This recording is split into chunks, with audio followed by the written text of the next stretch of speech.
നമുക്കറിയാം നമ്മുടെ ശരീരത്തിൽ രക്തം ഫിൽട്ടർ ചെയ്തിട്ട് ഉണ്ടാവുന്ന ഒരു വേസ്റ്റ് പ്രൊഡക്റ്റാണ് യൂറിൻ. ഇതിന് നമ്മെ സഹായിക്കുന്ന ചില ഗ്രൂപ്പ് ഓഫ് ഓർഗൻസ് ഉണ്ട്. ഈ മൊത്തം ഓർഗൻസിന് പറയുന്ന പേരാണ് യൂറിനറി സിസ്റ്റം. ഇതിൽ വൃക്ക എന്ന് പറയുന്ന കിഡ്നി ഉണ്ട്, മൂത്രനാളി എന്ന് പറയുന്ന യുറേറ്റർ ഉണ്ട്, മൂത്രസഞ്ചി എന്ന് പറയപ്പെടുന്ന യൂറിനറി ബ്ലാഡർ ഉണ്ട്, അതുപോലെ യുറേത്ര ഉണ്ട്, യൂറിനറി ഓപ്പണിംഗ് എന്ന് പറയുന്ന ആ പാട്ടുള്ള യുറേത്ര ഉണ്ട്. ഈ ഗ്രൂപ്പ് ഓഫ് ഓർഗൻസിനെല്ലാം കൂടെ ചേർത്ത് നമ്മൾ യൂറിനറി സിസ്റ്റം എന്ന് പറയുന്നു. ഇതിൽ ഇൻവോൾവ് ആയിട്ട് എല്ലാ ഓർഗൻസിൽ ഏതെങ്കിലും ഒന്നിന് ഒരു ഇൻഫെക്ഷൻ വന്നു കഴിഞ്ഞാൽ നമുക്കതിന് യൂറിനറി ട്രാക്ട് ഇൻഫെക്ഷൻ എന്ന് പറയാം. ഇതിനെല്ലാത്തിലും നമുക്ക് ഒരു യൂറിനറി ട്രാക്റ്റിൻ്റെ അണ്ടറിൽ പെടുത്താൻ പറ്റുന്നതാണ്.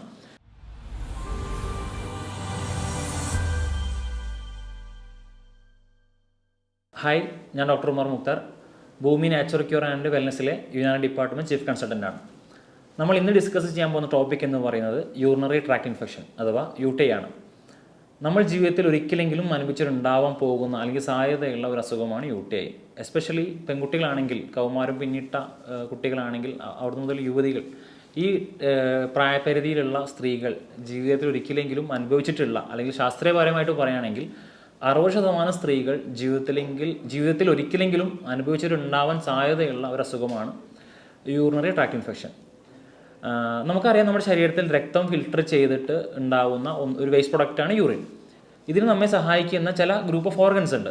ഈ മൊത്തം ഓർഗൻസിന് പറയുന്ന പേരാണ് യൂറിനറി സിസ്റ്റം. ഇതിൽ വൃക്ക എന്ന് പറയുന്ന കിഡ്നി ഉണ്ട്, മൂത്രനാളി എന്ന് പറയുന്ന യുറേറ്റർ ഉണ്ട്, മൂത്രസഞ്ചി എന്ന് പറയപ്പെടുന്ന യൂറിനറി ബ്ലാഡർ ഉണ്ട്, അതുപോലെ യുറേത്ര ഉണ്ട്, യൂറിനറി ഓപ്പണിംഗ് എന്ന് പറയുന്ന ആ പാട്ടുള്ള യുറേത്ര ഉണ്ട്. ഈ ഗ്രൂപ്പ് ഓഫ് ഓർഗൻസിനെല്ലാം കൂടെ ചേർത്ത് നമ്മൾ യൂറിനറി സിസ്റ്റം എന്ന് പറയുന്നു. ഇതിൽ ഇൻവോൾവ് ആയിട്ട് എല്ലാ ഓർഗൻസിൽ ഏതെങ്കിലും ഒന്നിന് ഒരു ഇൻഫെക്ഷൻ വന്നു കഴിഞ്ഞാൽ നമുക്കതിന് യൂറിനറി ട്രാക്ട് ഇൻഫെക്ഷൻ എന്ന് പറയാം. ഇതിനെല്ലാത്തിലും നമുക്ക് ഒരു യൂറിനറി ട്രാക്റ്റിൻ്റെ അണ്ടറിൽ പെടുത്താൻ പറ്റുന്നതാണ്. പക്ഷേ എസ്പെഷ്യലി ലോവർ യൂറിനറി ട്രാക്റ്റിൽ വരുന്ന ഇൻഫെക്ഷൻസിനെയാണ് നമ്മൾ പൊതുവെ UTI എന്ന് പറയാറുള്ളത്. കിഡ്നിയിൽ ബാധിക്കുന്നതിന് നമ്മൾ ഇതിനണ്ടറിൽ പെടുത്താമെങ്കിൽ പോലും താഴെ പ്രത്യേകിച്ച് യുറേറ്റർ മുതൽ ഇങ്ങോട്ടുള്ള യൂറിനറി ബ്ലാഡർ, യുറേത്ര, യൂറിനറി ഓപ്പണിംഗ് തുടങ്ങിയിട്ടുള്ള ഭാഗങ്ങളിൽ വരുന്ന ഇൻഫെക്ഷൻസിനെയാണ് പൊതുവെ നമ്മൾ UTI എന്ന് പറയാറുള്ളത്.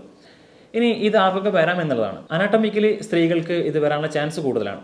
അതിന് പ്രധാനപ്പെട്ട കാരണം എന്ന് പറയുന്നത് അവരുടെ യൂറിനറി ട്രാക്റ്റിൻ്റെ വലുപ്പത്തിലുള്ള വ്യത്യാസമാണ്. എന്നാൽ ഫിസിയോളജിക്കലി ഇവർക്ക് സെക്രീഷൻസ് കൂടുന്നത് കൊണ്ടും അവിടെ പെട്ടെന്ന് ഇൻഫെക്ഷൻ വരാനുള്ള സാധ്യത കൂടുതലാണ്. അത് കാരണം തന്നെ ശാസ്ത്രീയപരമായിട്ട് സ്ത്രീകളിലാണ് യൂറിനറി ട്രാക്ട് ഇൻഫെക്ഷൻസ് കൂടുതലായിട്ട് കാണാറുള്ളത്. പ്രധാനമായും കൗമാര കാലഘട്ടം, നേരത്തെ പറഞ്ഞ പോലെ കൗമാര കാലഘട്ടം മുതൽ യുവതികളിൽ ഇത് കൂടുതലായിട്ട് കാണുന്നതിന് പ്രധാനപ്പെട്ട കാരണം അവർ ചെയ്യുന്ന ജോലി സ്ഥലത്ത് അല്ലെങ്കിൽ പഠിക്കുന്ന കലാലയങ്ങളിൽ സഫീഷ്യൻ്റായിട്ട് കറക്റ്റ് സമയത്ത് മൂത്രം ഒഴിക്കാനുള്ള സൗകര്യങ്ങൾ ഇല്ലാത്തതിൻ്റെ പേരിലോ അല്ലെങ്കിൽ അവിടെ ഹൈജീൻ ഇല്ലാത്തതിൻ്റെ പേരിൽ അവർ മൂത്രം ഒഴിക്കാതെ പിടിച്ച് നിർത്തുന്ന ഒരു കണ്ടീഷനുണ്ട്. ഇത്തരം സാഹചര്യങ്ങളിൽ ഇവർക്ക് യൂറിനറി ട്രാക്ട് ഇൻഫെക്ഷൻ പെട്ടെന്ന് വരാനുള്ള സാധ്യത കൂടുതലായിട്ട് കാണാറുണ്ട്. ഇത്തരം മൂത്രം പിടിച്ചു നിർത്തുന്ന സമയത്ത് അവിടെ ബാക്ടീരിയൽ ഇൻഫെക്ഷൻ വരാനും അതുമൂലം UTI എന്ന് പറയുന്ന കണ്ടീഷൻ പെട്ടെന്ന് അവർക്ക് അറ്റാക്ക് ചെയ്യാനും ചാൻസ് ഉണ്ട്. ഒരിക്കൽ UTI വന്നു കഴിഞ്ഞാൽ അവർക്ക് റിക്കൻ അറ്റാക്ക് ഉണ്ടാകാനുള്ള സാധ്യതയും വളരെ കൂടുതലാണ്. സ്ത്രീകൾക്കാണ് ഇത് കൂടുതലായിട്ട് അഫക്റ്റ് ചെയ്യുക നമ്മൾ പറഞ്ഞല്ലോ. എന്നിരുന്നാൽ പോലും പുരുഷന്മാരും ഇത് കാണാറുണ്ട്. പ്രധാനമായിട്ടും എന്തൊക്കെയാണ് ഇതിൻ്റെ സൈൻ ആൻഡ് സിംറ്റംസ് നമുക്ക് നോക്കാം. ആദ്യമായിട്ട് അല്ലെങ്കിൽ പ്രധാനമായിട്ടും ഇതിന് കാണുന്ന സൈൻ ആൻഡ് സിംറ്റം എന്ന് പറയുന്നത് ബേണിംഗ് മിക്സുറേഷനാണ്. അതായത് ചുട്ട് കത്തുന്ന രീതിയിലുള്ള ഒരു സെൻസേഷൻ നമുക്ക് മൂത്രമൊഴിക്കുമ്പോൾ ഫീൽ ചെയ്യാറുണ്ട്. ഈ ബേണിംഗ് സെൻസേഷൻ്റെ കൂടെ തന്നെ ചില ആളുകളിൽ വളരെ അപൂർവമായിട്ട് കൂടെ ബ്ലഡിൻ്റെ സ്റ്റെയിൻസും കാണാൻ കഴിയും. എന്നാൽ ചില സ്ത്രീകളിൽ അല്ലെങ്കിൽ ചില വ്യക്തികളിൽ, ചില പേഷ്യൻസിൽ നമുക്ക് ക്ലൗഡി യൂറിനാണ് കാണുക. ഒരു മൂടപ്പെട്ട ഒരു നിറത്തിലുള്ള യൂറിൻ ചില ആളുകൾക്ക് ഉണ്ടാവാറുണ്ട്. മറ്റൊരു പ്രധാനപ്പെട്ട ലക്ഷണം എന്ന് പറയുന്നത് ഒരു കംപ്ലീറ്റ്നെസ് ഇല്ലായ്മ ഫീൽ ചെയ്യലാണ്. നമ്മൾ മൂത്രമൊഴിച്ച് കഴിഞ്ഞാൽ കുറച്ചും കൂടെ ബാക്കിയുണ്ട് എന്ന് പറയുന്ന ഒരു ഫീൽ വരും. അല്ലെങ്കിൽ അർജൻസ് ഓഫ് യൂറിനേഷൻ, നമുക്ക് തുടരെ മൂത്രമൊഴിക്കാൻ ടെൻഡൻസിറ്റി വരും നമുക്ക്. എന്നാൽ നമ്മൾ മൂത്രമൊഴിക്കാൻ ചെന്ന് കഴിഞ്ഞാലോ നമുക്കൊരു കംപ്ലീറ്റ്നെസ് ഫീൽ ചെയ്യില്ല, കുറച്ചുകൂടെ ബാക്കിയുള്ള പോലെ ഫീൽ ചെയ്യും. നമുക്കൊരു സാറ്റിസ്ഫാക്ഷൻ കിട്ടുന്ന രീതിയിലേക്കുള്ള യൂറിനേഷൻ നമുക്ക് ഉണ്ടാവാൻ കഴിയില്ല. ഇതൊക്കെ അതിന് പ്രധാനപ്പെട്ട ലക്ഷണങ്ങളാണ്. ഞാൻ നേരത്തെ പറഞ്ഞ പോലെ ചില ആളുകളിൽ ഇതിൽ യൂറിനേഷൻ ചെയ്യുന്ന സമയത്ത് അതിൻ്റെ കൂടെ പെയിനും അസോസിയേറ്റ് ചെയ്ത് വരാറുണ്ട്. പ്രധാനമായിട്ടും UTI പാത്തോളജിക്കൽ കണ്ടീഷനിൽ വരാറുണ്ട്, എന്നാൽ ചില കേസുകളിൽ നോർമലായിട്ടും വരാറുണ്ട്. ഉദാഹരണത്തിന് ഗസ്റ്റേഷൻ പീരീഡ്, സ്ത്രീകളിൽ ഗർഭകാലയളവിൽ ഈ UTI എന്ന് പറയുന്ന കണ്ടീഷൻ വളരെ കോമൺ ആയിട്ട് കാണാറുണ്ട്. അത് ഈ ഡെലിവറിക്ക് ശേഷം അത് പിന്നീട് ഓട്ടോമാറ്റിക്കായിട്ട് തന്നെ മാറുന്ന ഒരു സാഹചര്യമുണ്ട്. എന്നാൽ പാത്തോളജിക്കലായിട്ട് കാണുന്ന മിക്ക കേസുകളിലും അതിൽ പ്രധാനപ്പെട്ട റീസൺസ് എന്ന് പറയുന്നത്, അല്ലെങ്കിൽ യൂറിനറി ട്രാക്ട് ഇൻഫെക്ഷൻ സംഭവിക്കാനുള്ള പ്രധാനപ്പെട്ട കാരണങ്ങൾ എന്ന് പറയുന്നത്, ഒന്ന് വെള്ളം കുടിക്കാതെയാണ്. ഒരു ശരാശരി ഒരു മനുഷ്യൻ ആരോഗ്യത്തോടെ ഇരിക്കണമെങ്കിൽ 6 മുതൽ 8 ഗ്ലാസ് വരെ വെള്ളം കുടിക്കണം എന്നാണ് പറയുന്നത്. കൗമാര പ്രായത്തിലുള്ള പെൺകുട്ടികൾ അല്ലെങ്കിൽ യുവതികളായിട്ടുള്ള സ്ത്രീകൾ ജോലിക്ക് പോകുന്ന സമയത്ത് അവർ ഒരു ശരാശരി മനുഷ്യൻ കുടിക്കേണ്ട വെള്ളം 6 ഗ്ലാസ് മുതൽ 8 ഗ്ലാസ് വരെ എന്നാണ് പറയപ്പെടാറുള്ളത്. എന്നാൽ ഇവർ ഈ ജോലി സ്ഥലത്ത് പോയി കഴിഞ്ഞാൽ വെള്ളം കുടിച്ചു കഴിഞ്ഞാൽ പിന്നെ മൂത്രം ഒഴിക്കേണ്ടി വരുമോ എന്ന ഭയത്തിൻ്റെ പുറത്ത് വെള്ളം കുടിക്കാതിരിക്കുകയും അതുമൂലം യൂറിനറി ട്രാക്ട് ഇൻഫെക്ഷൻ വരുന്ന സാഹചര്യമാണ് കൂടുതലായിട്ട് കാണാറുള്ളത്. മോസ്റ്റ് കോമൺ ആയിട്ട് കാണുന്ന ഒരു പ്രശ്നം അവർ വെള്ളം കുടിക്കാത്തതിൻ്റെ പേരിലുള്ളതാണ്. രണ്ടാമത്തേതായിട്ട് നമ്മുടെ ലൈഫ് സ്റ്റൈൽ ഡിസോർഡർ, നമ്മൾ അമിതമായിട്ട് ഹോട്ട് സ്പൈസി ഉള്ള ഭക്ഷണങ്ങൾ കഴിക്കുക, അതായത് മസാലകൾ, ചിക്കൻ പോലത്തെ ശരീരത്തിൽ ബോഡി ഹീറ്റ് കൂട്ടുന്ന ഭക്ഷണപദാർത്ഥം കഴിക്കുന്നത് വഴി ബോഡി ഹീറ്റ് കൂടുകയും അതുമൂലം യൂറിനറി ട്രാക്ട് ഇൻഫെക്ഷൻ ഉണ്ടാവുന്ന സാഹചര്യങ്ങളും ഉണ്ടാവാറുണ്ട്. അതുപോലെ തന്നെ നേരത്തെ പറഞ്ഞ കാര്യത്തിലേക്ക് പിന്നെ മടങ്ങി വരാം. ഈ പ്രോപ്പറായിട്ട് ഉള്ള മിച്ചുറേഷൻ ചെയ്യാൻ അല്ലെങ്കിൽ മൂത്രം ഒഴിക്കാനുള്ള സാഹചര്യം ഇല്ലാത്ത സ്ഥലങ്ങളിൽ, പ്രത്യേകിച്ച് അവിടെ ഹൈജീൻ ഇല്ലാത്ത കണ്ടീഷൻസ് വരാറുണ്ട്. കോളേജിൽ പഠിക്കുന്ന അല്ലെങ്കിൽ സ്കൂളിൽ പോകുന്ന പെൺകുട്ടികൾ അവിടെ ബാത്റൂം വൃത്തിയില്ലാത്തതിൻ്റെ പേരിൽ മൂത്രം ഒഴിക്കാത്ത സാഹചര്യം ഉണ്ടാവാറുണ്ട്. അപ്പോൾ അവരിത് പിടിച്ചു വെക്കുന്ന സമയത്ത് ഇതുമൂലം ബാക്ടീരിയൽ ഇൻഫെക്ഷൻസ് വന്ന് അവർക്ക് യൂറിനറി അറ്റാക്സ് പിന്നെയും ഉണ്ടാകുന്ന സാഹചര്യങ്ങൾ ഉണ്ടാവാറുണ്ട്. അപ്പോൾ ഇതിന് പ്രധാനപ്പെട്ട പ്രതിവിധി എന്ന് പറയുന്നത് കറക്റ്റ് സമയത്ത് മൂത്രം ഒഴിക്കാനുള്ള സാഹചര്യം ഉണ്ടാവുക എന്നുള്ളതാണ്. അതിനൊരു പക്ഷേ ഈ പറയുന്ന ഇൻഫ്രാസ്ട്രക്ചർ ഇഷ്യൂസ് ആയിരിക്കും. അവർ ജോലി ചെയ്യുന്ന സ്ഥലത്ത് സഫീഷ്യൻ്റ് ആയിട്ടുള്ള ബാത്റൂമുകൾ ഉണ്ടാവില്ല, അല്ലെങ്കിൽ ഉള്ള ബാത്റൂം വൃത്തി ഉണ്ടാവില്ല. അപ്പം നമുക്ക് ആ ഒരു ഇഷ്യൂ പരിഹരിക്കുന്നതിലൂടെ കൃത്യമായിട്ട് അവർക്ക് മൂത്രം ഒഴിക്കേണ്ട സമയത്ത് മൂത്രം ഒഴിക്കാനും അതുമൂലം ഈ വരുന്ന യൂറിനറി ട്രാക്ട് ഇൻഫെക്ഷൻസ് തടയാനും പറ്റും. മറ്റൊരു കാരണം എന്ന് പറയുന്നത് ഇതിനെ അവോയ്ഡ് ചെയ്യാനും നമുക്ക് പറ്റുന്ന ഏറ്റവും ചെറിയ സിമ്പിളായിട്ടുള്ള മെക്കാനിസം എന്ന് പറയുന്നത് സഫീഷ്യൻ്റ് ആയിട്ട് വെള്ളം കുടിക്കുക എന്നുള്ളതാണ്. നേരത്തെ പറഞ്ഞ പോലെ ഒരു ആരോഗ്യത്തോടെ ഇരിക്കണമെങ്കിൽ 6 മുതൽ 8 ഗ്ലാസ് വരെ വെള്ളം കുടിക്കേണ്ട സാഹചര്യമുണ്ട്. അപ്പോൾ നമ്മൾ അതിനനുസരിച്ചിട്ടുള്ള വെള്ളം, തിളപ്പിച്ചാറിയ വെള്ളമാണെങ്കിൽ അത്രയും നല്ലത്.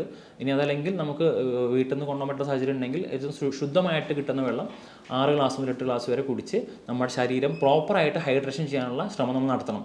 എസ്പെഷ്യലി ചൂട് കാലഘട്ടത്തിൽ. ഇപ്പോൾ മഴക്കാലമായതുകൊണ്ട് ആ ഒരു ബുദ്ധിമുട്ടുണ്ടാവില്ല, എന്നാൽ പോലും സഫീഷ്യൻ്റ് ആയിട്ട് വെള്ളം കുടിച്ച് നമ്മളെ ശരീരത്തിൽ ഈ പറയുന്ന UTIനെ ഒരു പരിധിവരെ തടയേണ്ടതുണ്ട്.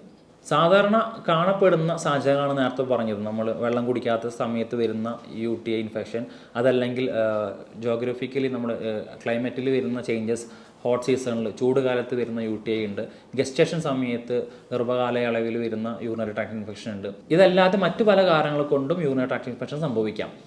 ഉദാഹരണത്തിന് ഞാൻ നേരത്തെ പറഞ്ഞു, കിഡ്നി, യുറേറ്റർ, അതുപോലെ യൂറിനറി ബ്ലാഡർ തുടങ്ങിയിട്ടുള്ള ഒരുപാട് ഓർഗൻസ് ഇൻവോൾവ് ചെയ്തിട്ടുള്ള ഒരു സിസ്റ്റമാണ് യൂറിനറി സിസ്റ്റം. ഇതിൽ കൂടുതലായിട്ട് നമ്മൾ UTI എന്ന് പറയാറുള്ളത് ലോവർ ട്രാക്ട് ഇൻഫെക്ഷൻസ് തന്നെയാണ്. അതായത് യൂറിനറി ബ്ലാഡറും അസോസിയേറ്റ് ചെയ്ത് കിടക്കുന്ന ഓർഗൻസുമായി ബന്ധപ്പെട്ടാണ് നമ്മൾ അങ്ങനെ പറയാറുള്ളത്.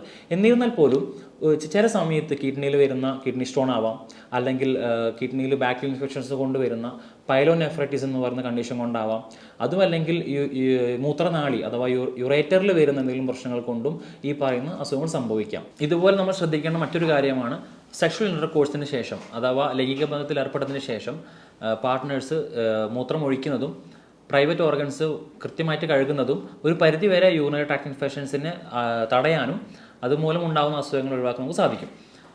ഇതേപോലെ തന്നെ നമ്മൾ ഇമ്പോർട്ടൻസ് കൊടുക്കുന്ന മറ്റൊരു കാര്യമാണ് കൃത്യമായിട്ട് നമ്മൾ ഓരോ ടൈമിലുള്ള മൂത്രം ഒഴിക്കലും അതിനുശേഷമുള്ള വാഷിങ്ങും. ജെനിറ്റൽ ഓർഗൻസ് പ്രോപ്പറായിട്ട് വാഷ് ചെയ്യുമ്പോൾ തന്നെ നമുക്ക് ഒരു പരിധി വരെയുള്ള അസുഖങ്ങൾ നമുക്ക് തടയാൻ പറ്റും. ഹൈജീൻ്റെ കാര്യം സ്ത്രീകൾ ഒന്നും കൂടെ കാര്യമായിട്ട് എടുക്കേണ്ടതുണ്ട്. കാരണം അവരുടെ യൂറേത്രൽ ഓപ്പണിങ്ങും വജൈനും തമ്മിൽ ഡിസ്റ്റൻസ് വളരെ കുറവായതുകൊണ്ട് എപ്പോഴും അവിടെ സെക്രീഷൻസ് ഉണ്ടാകുന്നത് കൊണ്ടും ബാക്ടീരിയൽ ഇൻഫെക്ഷൻസ് വരാനുള്ള സാധ്യത വളരെ കൂടുതലാണ്. അപ്പോൾ മൂത്രം ഒഴിച്ചതിന് ശേഷം പ്രോപ്പറായിട്ട് വാഷ് ചെയ്യുന്നതും അവിടെ ഹൈജീനിക്കായിട്ട് കൊണ്ടു നടക്കുന്നതും ഒരു പരിധിവരെ യൂറിനറി ട്രാക്ട് ഇൻഫെക്ഷൻസിനെയും അതുപോലത്തെ മറ്റ് അസുഖങ്ങളെയും തടയാൻ അത് സഹായിക്കും. കൃത്യമായ ഇടവേളകളിൽ മൂത്രം ഒഴിക്കുന്നത് വഴിയും കറക്റ്റ് അളവിൽ വെള്ളം കുടിക്കുന്നത് വഴിയും ഹൈജീനിക് ആവുന്ന വഴിയും നമുക്ക് യൂറിനറി ട്രാക്ട് ഇൻഫെക്ഷൻസിൻ്റെ തോതിനെ ഇമ്പാക്റ്റിനെ ഒരു പരിധിവരെ കുറക്കാൻ കഴിയും. ഇത് വന്നു കഴിഞ്ഞാൽ ചില പൊടിക്കൈകളിലൂടെ, ഹോം റെമഡീസിലൂടെ നമുക്കിതിനെ പിടിച്ചു നിർത്താൻ സാധിക്കും. അതിൽപ്പെട്ട പ്രധാനപ്പെട്ട ഒന്നാണ് കൂവ, ആരോ റൂട്ട് എന്ന് പറയുന്നത്. കൂവ പൊടി വെള്ളത്തിൽ കലക്കി കൃത്യമായ ഇടവേളയിൽ കഴിക്കുന്നത് നമ്മുടെ ശരീരത്തിൽ ഉഷ്ണത്തെ കുറച്ച് മൂത്രച്ചൂടിൻ്റെ ഇമ്പാക്റ്റിനെ കുറക്കാൻ അത് സഹായിക്കും. കൃത്യമായ ഇടവേളകളിൽ വെള്ളം കുടിക്കുന്ന വഴിയും മൂത്രം ഒഴിക്കുന്ന വഴിയും ഇതിൻ്റെ തോതിനെ ഒരു പരിധിവരെ നമുക്ക് കുറയ്ക്കാൻ സാധിക്കും. ഇതുപോലെ ബാർലി വാട്ടർ, അതായത് ബാർലിട്ട് തിളപ്പിച്ച വെള്ളം കൃത്യമായ അളവിൽ കുടിക്കുന്നത് യൂറിനറി ട്രാക്ട് ഇൻഫെക്ഷൻസിൻ്റെ ഇമ്പാക്റ്റ് കുറക്കാൻ സഹായിക്കാറുണ്ട്. നമ്മുടെ ഭക്ഷണത്തിൽ പ്രോബയോട്ടിക്സിൻ്റെ കണ്ടന്റ് അടങ്ങിയിട്ടുള്ള ഭക്ഷണങ്ങൾ ആഡ് ചെയ്യുന്നത്, അഥവാ തൈര്, യോഗട്ട് പോലത്തെ പ്രോബയോട്ടിക് റിച്ച് ഫുഡ് നമ്മൾ കഴിക്കുന്നത് യൂറിനറി ട്രാക്ട് ഇൻഫെക്ഷൻസിൻ്റെ തോത് കുറക്കുന്നതായിട്ട് കണ്ടെത്തിയിട്ടുണ്ട്. UTI വന്നു കഴിഞ്ഞാൽ അതിനൊരിക്കലും നിസ്സാരവൽക്കരിക്കരുത്. Prevention is better than cure എന്നുള്ള വാക്ക് നമ്മുടെ മനസ്സിൽ എപ്പോഴും വേണം. ഈ അസുഖം ആദ്യം വരാതിരിക്കാൻ വേണ്ടിയിട്ട് ചെയ്യേണ്ട മുൻകരുതലുകൾ നമ്മൾ എടുത്തേ പറ്റൂ. കൃത്യമായിട്ട് വെള്ളം കുടിക്കുന്നതിലൂടെ, ഭക്ഷണത്തിൽ ക്രമീകരണം വരുത്തുന്നതിലൂടെ നമുക്ക് UTI വരാതെ നോക്കാം. എന്നാൽ വന്നു കഴിഞ്ഞാൽ ഇതിന് പരിപൂർണമായിട്ടുള്ള ക്യൂറുണ്ട്. യുനാനി വൈദ്യശാസ്ത്രത്തിൽ ഇതിനെ നല്ല ഫലപ്രദമായ രീതിയിൽ തന്നെ ചികിത്സിച്ച് ഭേദമാക്കാൻ പറ്റും. ഇതുമായി ബന്ധപ്പെട്ട് നിങ്ങൾക്ക് എന്ത് സംശയങ്ങളുണ്ടെങ്കിൽ താഴെ കാണുന്ന നമ്പറിൽ മെസ്സേജ് അയക്കുകയോ വിളിക്കുകയോ ചെയ്യാം. മറ്റൊരു വീഡിയോയുമായി നമുക്ക് വീണ്ടും കാണാം. താങ്ക്